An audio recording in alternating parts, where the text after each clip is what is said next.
Welcome to the Homeschool Mom Chat. Homeschool moms, I hope you're having a good week.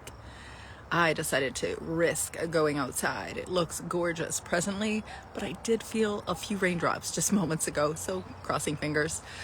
How's your homeschooling going? I know that a lot of people have moved into a new season of their year. I know some of you are obviously unschooling all year long. You're self-directed learners, and then there's various people that do it in so many different ways. Whether you're pursuing project-based homeschooling, which is a topic that I chose for my podcast this week, Homeschool Mama Self-Care Podcast, or if you're purposely, intentionally being an unschooler and you've got that on your radar, maybe you're a new homeschooler moving into this whole new homeschool experience and you're wondering what unschooling is all about. What really is that? Is it anti-school? What is it? We'll talk about that with Judy Arnall. She is the author of Unschool to University, and she also happens to be an unschool mom of 5. She wrote this delightful book, which is on my Homeschool Mama reading list. I have a conversation with Judy on my podcast, but one of her books, actually probably a little bit of unschooling, a little bit of dealing with impatience, and she is just a province away in Alberta. She's contributing to the unschooled community, to the homeschool community, to really lean in to child-inspired learning. So maybe that's my definition. Maybe that's not how she'll present herself and what she finds as valuable. But I have learned that we are not homeschooling or unschooling for the purpose of homeschooling and unschooling. We are raising a specific child.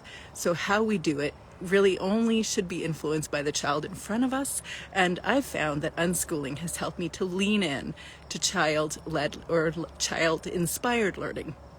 So before I continue, I'm going to ask Judy Arnall if she is available for a conversation. Yes, she is here. And Judy is going to be joining us in the Homeschool Mama Book Club on Friday at 10 a.m. Pacific Standard Time. If you'd like to join us, you're welcome to. Just ask me for the link.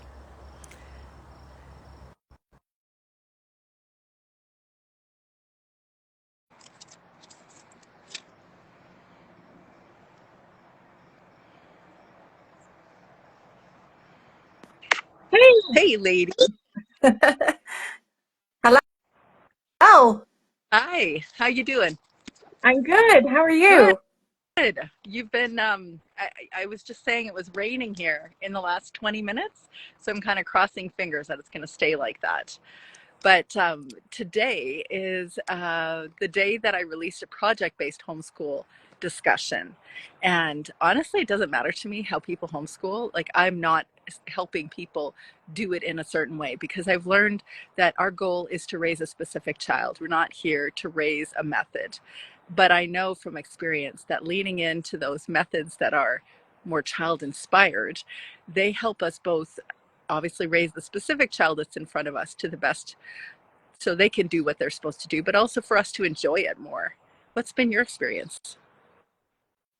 Well, with 5 kids, it's all been different. Yeah, exactly. You know, Yeah, it's like it's like parenting. What works for one kid doesn't work for the other kid, right? Because they're different personalities, temperaments, ages. So, and then there's me. There's what I like to teach. I'm very organized. I would love to just sit and do workbooks. I think to that. Uh, Yeah. yeah, but that doesn't work for some people. Gee. And it's such a process and a journey to let go of how you think it should look, how everybody else thinks it should look, and what your child is telling you. And they tell you, believe me, they sit there and they go, Yeah. you know, they definitely, if they take 3 hours to dawdle over a math worksheet, they are telling you this is not working for them. And our job is to listen for sure and change things, change it up. So how did you get into unschooling in the very beginning? Well, I had heard about it when my oldest was about 2. I had some friends because I was very much into the attachment parenting community. Right. And that it's so non-punitive. So it's hard for us to conceive of education where we, have to coerce our kids to do stuff and bribe them with punishments and rewards. So I heard about it from some friends, and I thought, okay, this is kind of flaky. Yeah, that's kind of how I saw it way back when too. Right? And then we put our two kids in school, and it wasn't working, so we pulled them out, and then we did traditional homeschooling, Yeah. like how we thought it should work, and it was not working. I was yelling, I was threatening to put them in school, Yep. I was taking away lunch. And I just thought, this is bad. I want to keep my good relationship with my kids and send them to school, but I don't want to send them to school. So I just gave up, and I had a toddler and a preschooler too at the same time. So they demanded attention. So we just, we went out, we went on with our day. We just didn't get around to homeschooling. And then I thought, well, this is what we're doing. It's unschooling. Thank goodness husband was out of the country. And I remember you saying that. That's right. That's very happy. and we had so much fun. We played, we watched videos, we did arts. I worked part-time. Um, we visited people, we went to park days, and before you know it, 10 years went by. Yeah. I had three teenagers in my house, and by then they start, hanging around with their friends and talking about careers, and then they start thinking, well, what do I want to do with my life? And that's when we got serious, and I said, well, what do you want to do with your life? You're very good in math, you're very good in English. What jobs are out there, and what do you need to do to get there? So thank goodness we actually have this thing in Alberta called exams, diploma exams, and you can pretty well bypass the whole K to 12 school system, study the grade 12 course, write the exams, and get on your way, which is really, really nice. So each of the five kids did a different way through high school, but we did it through home education, and we did it very much personalized to what they wanted to do. Like the boys didn't want to do any Shakespeare in high school. And yeah, and we didn't have to, right? Because we did it under home education. That's beautiful. I know we all have different regulations, states and provinces and different countries around the world. And for me, I'm just like helping homeschool parents focus on the kids that are in front of them and how is it going to work. The way you have envisioned, just like we were speaking, the way we envision homeschooling and the reality of it, not always the same. Same thing with parenting, right? Mm-hmm. And we just really need to lean into who is the kid in front of us. But in my experience, it wasn't so obvious in the beginning because you have all these voices around you that are always saying there is one right way to educate your child, and they should be in the brick and mortar four walls of a school. And this is the only way you can really learn. And I've learned, and really it's practical experience, that that's just not real. Even though on one hand, like I was trained in the brick and mortar system too. So then I think, damn, I'm like really doing it off the beaten path. And why am I doing that? It's because I can see with my kids, it works. Yeah. Um, I have to say, I've learned again through my kids. They teach me so much, but Mm-hmm. I have one child now going through teacher training, Okay. and I am curious too. Yeah. I want to see, what are they teaching teachers, right? Yeah. And it's so very much focused on, giving kids activities, learning through play, learning through experience. So less emphasis, especially in the earlier grades, less emphasis on workbooks and textbooks, and so different to traditional homeschool curriculum, Yeah. which is all paper-based. So it's very interesting to me what's out there in the school system now. Yeah, it's actually very interesting that I have a kiddo is well, I've had experiences with kids going through homeschool high school and kids that are not. And I've noticed there's certain things that I use, like documentaries or Rosetta Stone or, various things like that they're using in the classroom too. And so it's not so far off. But it's interesting that it's a tendency for parents to bring their kids home and then essentially create a traditional school in their home.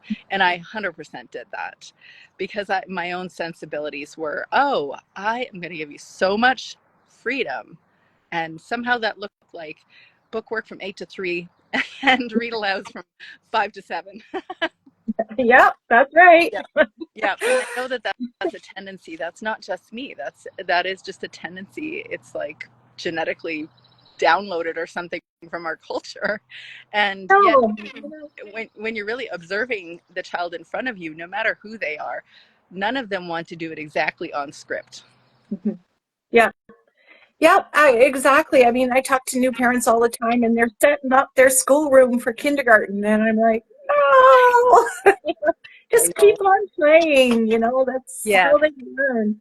It's And yeah. that's what really sold me on unschooling was, 2 years in, the kids are picking up things I never would have guessed Yeah. they would pick up, Yeah. or learning things. And it's those moments that you think they're still learning. They're Yeah. still going to learn. Yeah, absolutely. That's happened so many times to me. And now, as you know, they teach you things. And frankly, they were teaching me things right from single digits, but certainly in double digits. It's a whole different story. When I've even noticed my kids transition from homeschool to high school or homeschool to college, they just have a different, I'd say, energy about them. There's a lot more independent mindedness. I've seen some of my kids that they wanted and they were told no, but they went back and they're like, really, I would like to be in a certain class. How do I get into that class? And they're advocates for themselves in a way that certainly wasn't my experience in high school. Or where they question the rubric and they say, well, why is it being graded this way? And how could I improve that? Instead of this nebulous, well, it sort of feels like might be a B plus energy on this essay. They question that kind of stuff. Or they look at a certain class and they might say, you know what, I'm not going to invest as much time in that class. I'm going to invest more time in a different class because I see the value in that one in long term. And that's very different than the way I focused on high school intentions or my intentions. Yeah. I Well, my kids did more at home high school. They did do some online courses, and yeah, they would question the marking of computers. But I definitely see what you described in university, very much so. And I think it's great that they question a lot of things too. Yeah. They question the politicians, and they're very active politically. Yeah. They're very much participants in our community. They have very strong views on social justice. I mean, we never covered any of that stuff in a formal social studies curriculum, but they're very up to date on citizenship and being a part of our community and our country, which is kind of cool. Yeah, that is always something that my husband was passionate about. And he's actually running as an independent MP in the next election, whenever that happens. And he's always been passionate about that. So we talk about it all the time. And he even created a high school level course around that and Canadian history. And, we have particular opinions and perspectives, him and I, differently. We're not the same either. But we have different opinions or perspectives, but we'd have these really engaging conversations with the kids. And so now, interestingly, they don't see the world entirely the same way that we do. They don't have the same viewpoints or perspectives on everything. And that was a certain uncomfortable shift when it first started happening, and you'd realize, whoa, they don't actually see everything just like us.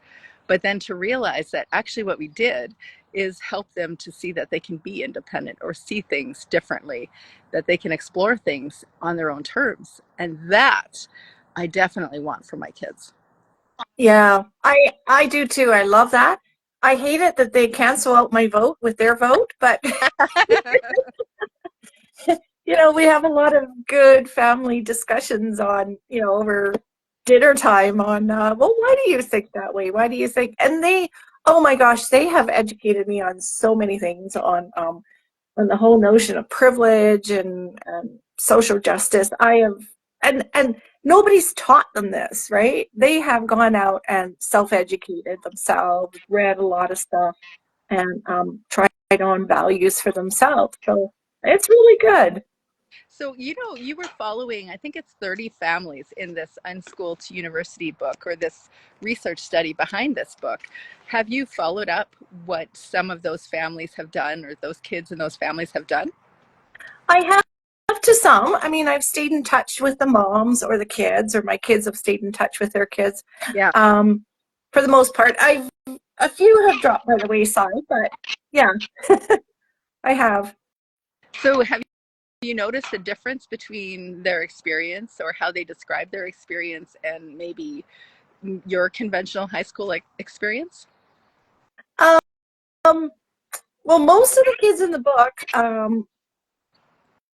unschooled through high school, or did a more self-directed high school. Some did go to a high school, but we don't really talk about that.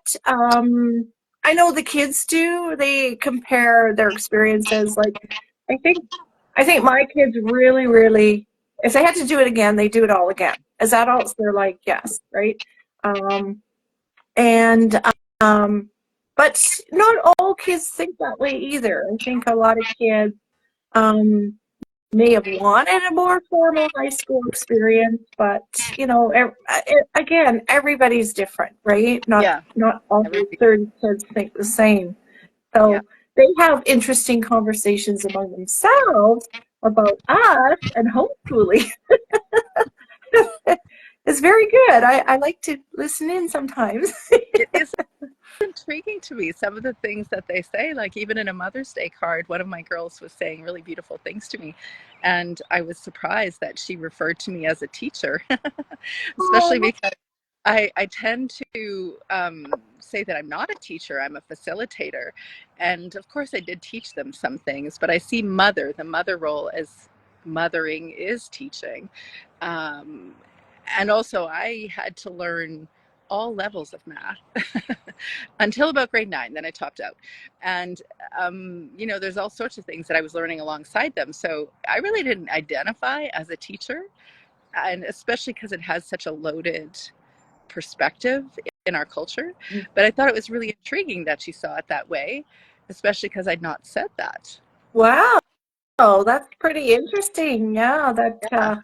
well, you're much better than me. I refused to go beyond grade 8 in math. I was like, I Grade don't 9. want to. I learned Grade grade 9. I learned this once. I'm not doing it again. Amen. There's tutors in Khan Academy You if know, you need I've help. heard that Khan Academy has an AI feature that will enable um, someone to, like an AI, what do you call it, tutor, to walk alongside people that have challenges. Like, it could be math challenges, or it could be whatever. But so you actually could use Khan Academy as an AI tutor.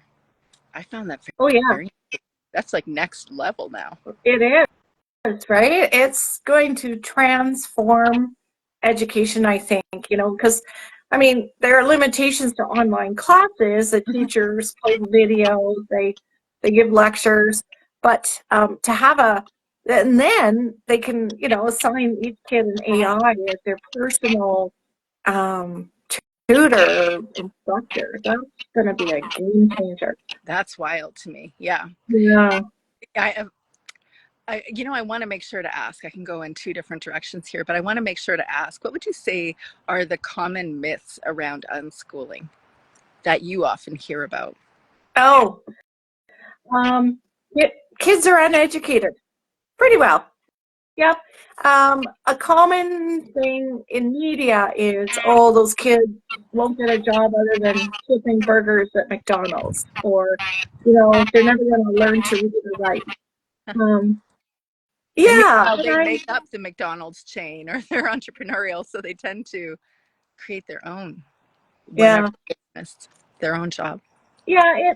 It comes from this thinking that kids can only acquire an education from Yeah. school, and I get that because when I look at my child's curriculum in teacher training, it's all over there. There is no acknowledgement that kids can self-direct their education or self-teach. Nothing in there Yeah. that it's all about direct teaching or facilitation, but definitely, it's very much biased. There's not a lot of anything quoted in research on self-directed. Yeah.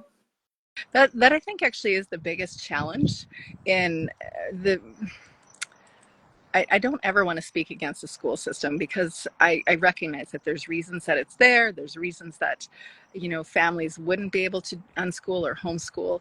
And also, I think that's one of the biggest disadvantages of having a system around something that is so natural as breathing, as learning, Mm-hmm.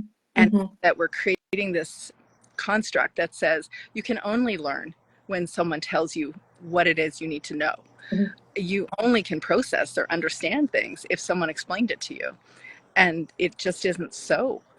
We just like we breathe, we learn. Mm-hmm. And because that's such a natural process, we don't give enough space for kids to just learn and to explore and potentially to innovate and create all these new cool things that could be in our culture if we gave more kids opportunities to just explore, Yeah. have solitude, just do their thing. Well, free time is viewed as dangerous because, you got to keep those kids busy and out of trouble. That's what they say, right? But Yeah. I do agree. I mean, it drove me crazy during COVID where, everyone's talking about learning losses and, kids are behind. And it gave the whole implication that, kids have to be direct taught. And I tell people, no, kids didn't stop learning. Learning is a biological necessity. It's going to happen. Your brain neurons fire every day, every second. Yeah. What they're not learning is the government agenda. Right. But that's okay because they're still learning other things that they think is more important. So, What's really intriguing for me is that it was a Ghanaian 16-year-old that really helped me to just seal the notion that our conventional education in BC, because I'm in BC, you're in Alberta, and I'm connecting with people all over the world. So there's just all different representations of how people approach education in the government. And he taught me, he was so surprised that I didn't know about the colonial rule, the year that the Ghanaians no longer were under colonial rule and the story behind it. He was floored that I didn't know. And it just proved once again to me that, yeah, I didn't know because it wasn't something that my part of the world said was valuable or important. So then I didn't learn. And I learned it when I was, I don't know, 36 or something. And when we were over there. And so experiential learning, even as a full grown adult, I'm learning what I need to learn in the time that I need to learn it. And that was when I realized there's no such thing as gaps because there is so much knowledge that not one person knows anyways. Not God, not Google, not ChatGPT. It doesn't exist in a person. And probably our best replication of all knowledge is presently AI, whether people like to hear that or not. That's probably accurate, although I know there's many of falsehoods in that. But that's in your hands, literally is in my hand right now. yeah. All Yeah. of the knowledge. And so what is our intention behind the education? It's just to put knowledge bits inside kids' minds. Is that the point? Well, the system believes that. And that is why I have left the system is I think what we need to do is look at what the best part of education right now is teachers, I think. Especially for the younger set, and it's that relationship, right? It's a human, in-person relationship with a teacher, with students, with the school leaders, the school staff. That's what kids need more than they need the content, because they're going to learn the content anyways. Even in junior high school, I think those teacher connections are very important. Coaches, the school counselors, they're another adult in a child's life that cares about them. Yeah. But getting into high school too, I think more, kids could do more online, could work more with a AI tutor, because then, they have other opportunities for relationships, either through sports or hobbies or things like that. But I think the focus of school should be relationships, not content, because kids can get content anywhere, Yeah, absolutely well anywhere. said. Yeah, I appreciate that. That's literally the line underneath your unschool to university is relationships matter most in a world crammed with content. And that's what I see too. The knowledge bits are sort of irrelevant. Mhm. Besides the fact that I think we're put on the planet to do a few things, but not everything. So we're not supposed to, or I shouldn't say we're not supposed to, but we probably aren't going to pursue every path of knowledge and go down every rabbit hole that is. Very few people would be anywhere near exploring a variety of things. We tend to go into a certain direction. So maybe we're put on the planet for, you know, maybe more than one reason, but just a few reasons. And over the course of our lives, we get to explore different paths or different purpose or sense of purpose, but it's unique to us. And so maybe if we were given more time earlier on to pursue the things that really matter to us and have more solitude to figure out who we are and, how we should be interacting with the world, then the world would benefit more. There would be more innovation, there'd just be more creativity, possibly more community. Yes, I think definitely kids need more free time to explore, to discover their passions, to learn about things they want to. There's 195 countries in the world, right? Schools aren't going to teach about all 195 countries. They pick and choose. Why can't the learner pick and choose, right? And I've witnessed it. Like, people say, "Oh, you have to learn math from grade 1 all the way up. Like, math is experiential. You have to keep learning it or you'll forget it." And like 5 of my kids started learning formal math about grade 8. And 4 of them went into STEM careers. So they needed calculus.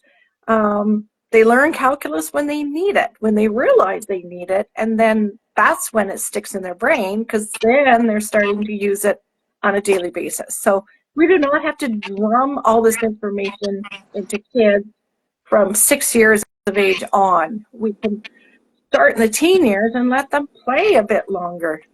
And I put this into context one time. When one of my kids really wanted me to learn different chess moves and wanted me to like really engage him in chess, and that is not my brain. That is not my brain. And yet he's like, would you consider learning a few openings? And I'm like, okay. So I learned two.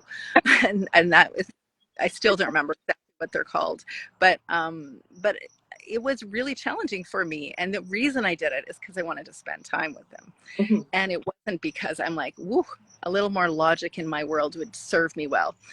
I did it because I wanted to connect with him, but I did it not under duress. And if it had been someone in a school that said you need to learn the first 13 openings or the most popular 13 openings, I would be like, oh boy, I don't know about this. I'm just not cut out for, I probably would tell myself messages like I'm not cut out for really smart stuff or really heady stuff or really logical stuff. And then I would be self-labeling right there. I have my unique smartness. It's not chess, it's not logic. Um, and and then I'd be self-labeling. I would obviously be dulled, or as John Taylor Gatto says, dumbed down. I would be bored. Um, all sorts of possibilities, but I certainly wouldn't be spending my time doing the things that I loved or the things that I was really put on the planet to do. Yeah, yeah, which pretty well describes math class for a lot of kids. If they feel they're not good at math, we keep them in the math class. We keep giving them worksheets, and every day, week, every exam, we're telling them, you're not good at this, but you need Yeah. this. But do you need this? Really? Like, why not start when you're older and you can decide what you need? It's we don't have to run every child through the mill. My son was recently doing algebra and what's the can't think of the name, trigonometry.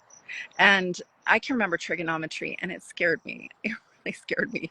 There were a bunch of equations. I tried to memorize them, plug them in on the exam. That does not work in trigonometry. If you don't understand how they work, you can't make them work together when they ask questions like, how about this scenario plus this scenario minus that scenario times two of these scenarios?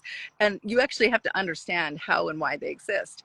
I know that. That's about as far as I got with trigonometry. But my son was like, actually thought this was really easy. And I was like, whoa, I do remember the day he was born. I do know it came from me, but he really shocked me. And then maybe it was a couple of weeks before he said that algebra has practical real life examples, Mom. And I'm like, do tell, do tell. Because all I can remember thinking in high school level math was, there is no way that I'm going to make it through this. This is beyond me. And so, not coincidentally, my husband, who's got a postgraduate studies, he said when he was looking at my son's trigonometry stuff, he's like, I don't know where you'd use this anywhere. Like what would be the point? And there are, of course, there's points. So I don't want to negate that math. Actually, upper level math does frankly, a lot of philosophical research. It does a lot of big picture meta, why does the world exist conversations. There's a lot to math.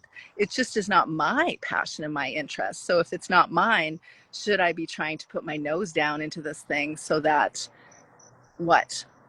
that I can then prove to myself that it wasn't my thing? Or maybe if you'd given me more space, I could become more whatever it is that I am, and then I would be offering the world that instead. Yeah.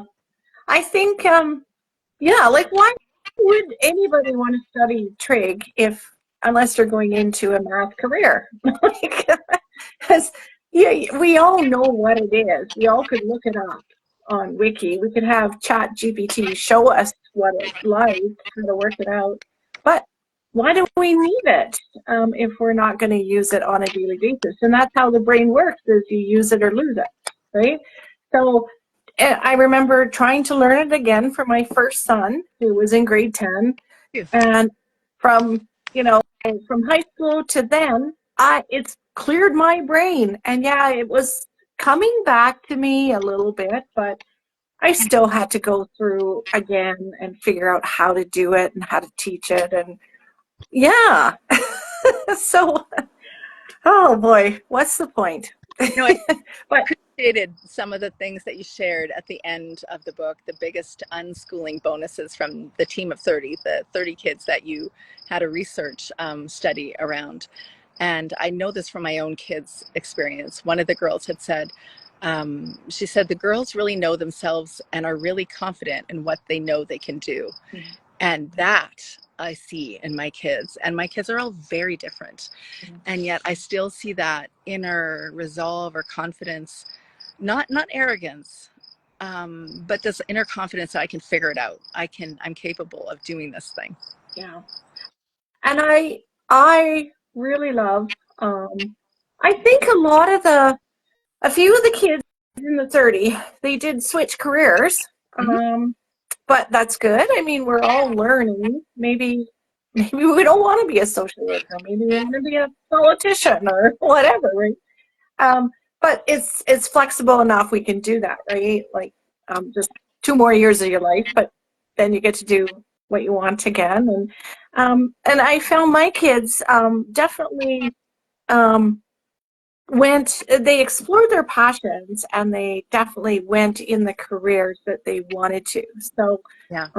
Except one kid, I mean, he finished high school with no math or science and wanted to get into medical. So it only took a year and a half to pick up those required courses and get into his program. And when they're motivated, they're motivated. Yep. Then they'll do it, right? Yep. So not every child has to do every high school course or do a full diploma to get to where they want to go. Definitely not. I know that from experience too. But even I graduated with a diploma in Alberta. And then what I was intending to do after high school is not at all what I ended up doing 3 years post high school. And I decided I wanted to go into a Bachelor of Science in Nursing. and I didn't have Chem 30 and Math 30. I don't know if they still have the same names, but so I didn't have both of those. And so then what I was told, because I had an interview and I, shared my all the credentials, and they said, well, really, you can't get into a science program at U of A unless you do one of those two courses. And I remember thinking, oh dear, I don't want to do these courses. Or maybe it was even 4 or 5 years after. And I determined that I wanted to do it. So then I did it. And I did well because I wanted to do it. And I saw my husband do that, and I've heard many stories Yeah. where people determined to do something and then they decided to do it. But had had someone said, you have to do this in high school, it wouldn't have motivated me. Yeah. Well, I know it motivated my child, and chemistry and math. Those are the two ones too Yeah. that we're missing. And but now the kids are working in careers they love. They absolutely love. I have one guy who's working in cybersecurity, and so and they're so well suited. He's always been the hacker. So I love that. Used it for good. That's great. I love it. The one other thing that you'd shared that I certainly identify with, or one of the kids shared, in the biggest unschooling bonuses. I mean, there are a lot. This is a great book. If you want to do a deep dive on unschooling, it's so practical, this book. So many like real life experiences that people can relate to. But Annie had said, my son has never waited for a teacher to spoon feed him, but has instead taken ownership of his learning. And that right there, that kids are taking ownership of their learning, means they're taking ownership of their lives. And that is the powerful thing. When they're our age, they're not going to be saying, well, everybody else was doing this, so then I did it. No, they're determining what they want to do now. And it might not look conventional, but they're doing what they want to do now. And then they can figure out what they want to do when they're 25 and 30 and all the way up. So they don't have the conventional midlife crisis of, I want to do something purposeful and meaningful in life. Maybe we'll have a shift because we all have shifts along the way, but there isn't a sense of purposelessness. There was always purpose the entire way. yeah. And I think that that's actually a common question I get from parents too is, well, my child doesn't seem to have a purpose, and they're 17 and they don't know what they want to do. And I have to assure them that, it's not going to happen at 17. Maybe it's going to happen at 25, or for a lot of people, it happens at 45 in, midlife crises. So sooner the better. We want everybody to be happy, but so it's going to happen. But I think they do get used to knowing that they are in charge of their learning, and they can make choices and they can make good decisions for themselves.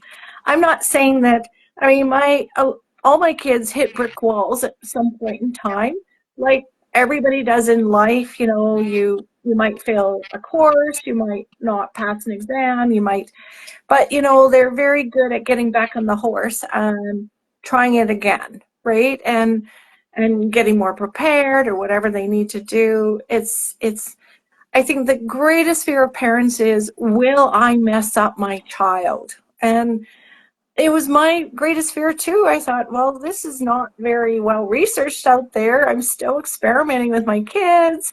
And there does need to be more research, but you're not going to mess up your child. Your child is always going to be able to do what they want to do. If they want to decide at 20, I actually use the example. They want to go into medical school. What do they need to do? Like, just got out from your basement and want to go to medical school. And using Alberta's requirements, it's going to take 2 or 3 years to get the qualifications to apply. But hey, if they want to do it, they'll do it, right? Nothing is not doable at any age. Right. Yeah. Actually, 6 months before my unschooled daughter, high school daughter, graduated, she wanted to do a ballet program. She'd been talking about ballet, but then she said, I really want to do medicine. And then she shocked us and said, I want to go to this ballet program. I wouldn't say shocked us, but we were thinking she was heading toward the science program. And then she decided to do ballet, fine arts and ballet. And we had given her some, just a little advice. And it was, you're not likely to go to ballet in 12 years. You're probably not able to develop that when you're 28 or something, but you could be doing that now and then maybe do the medicine thing later. And so she officially got accepted into what they call a rural pre-med program for this fall. And she's got a dogwood in BC. And she honestly has like 130 credits, but I had to like cull it back because it almost looked not real on a high school, as per usual, a homeschool transcript. And she had an interview, she shared her portfolio, and that was enough to get into that program. So I don't know that she's going to pursue it this year, but that is that the possibilities are always open.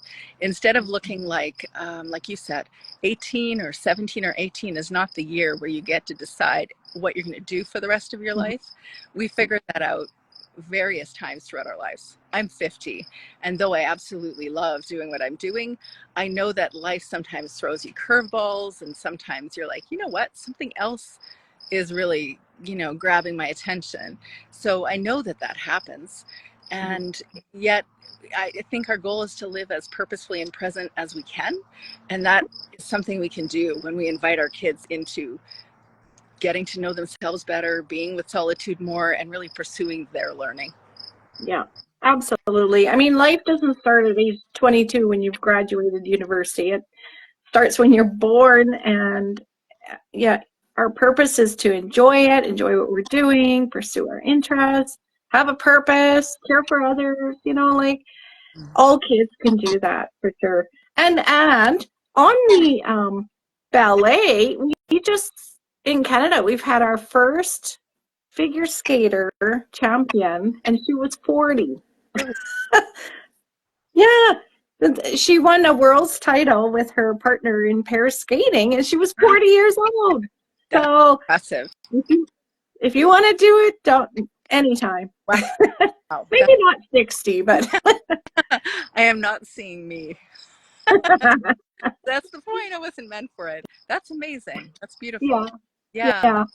Is there any word of encouragement that you would have for homeschool parents who are like, this unschooling thing sounds interesting, but a little too scary to take the deep dive into?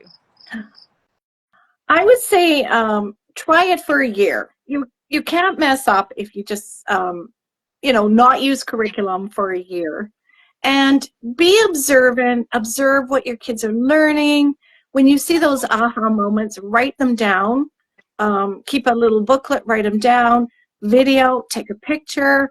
Look to see how much your kids learn without direct teaching, how much they figure out on themselves and enjoy figuring out on themselves, and see how it goes. And it might not be a good fit for you. But trust is a huge issue. We all go through it, and I have the benefit of hindsight. Yeah. So do you, Teresa, is that I wish I worried less and enjoyed more. Yeah. But that's what I'm passing on to you is enjoy now. That's beautiful. And if anybody wants to join us, we're going to have a conversation on Friday in the Homeschool Mama Book Club, and I can send you the link, and you can actually have a conversation with Judy, because my intention in that group is to not spend so much time talking, but allowing other people to ask their questions. Exactly. Yep. Unschool to University. And where do we find this book? Go order from your local bookstore. If possible, try not to order from the Big A. And actually, if you're across Canada, I'm giving it away for free. If you want to e-transfer me the postage, it's 384 pages, so it doesn't fit in the tiny slot. So it's like $20 to mail. Yeah. But yeah, if you want to e-transfer me, I'll pop it in the mail for you. Oh, that's beautiful. That's Yeah. it's a huge confidence boost. To me, it doesn't matter what kind of homeschooling you or homeschool method you prefer, but unschooling, self-directed learning, child-led learning, child-inspired learning, all the words that are like more child-focused, those ones will help you feel more at ease in your homeschool life, and also your kids will enjoy their lives more. Yeah. Absolutely. Thank you so Absolutely. much for being here. Always a pleasure to chat with you. Thank you, Teresa. Thanks for having me. This is Yeah, fun. I agree. Next time you have to come here live. Yes, I will. We'll see you Friday. Okay. Okay. Bye-bye. Bye, See ya. everybody.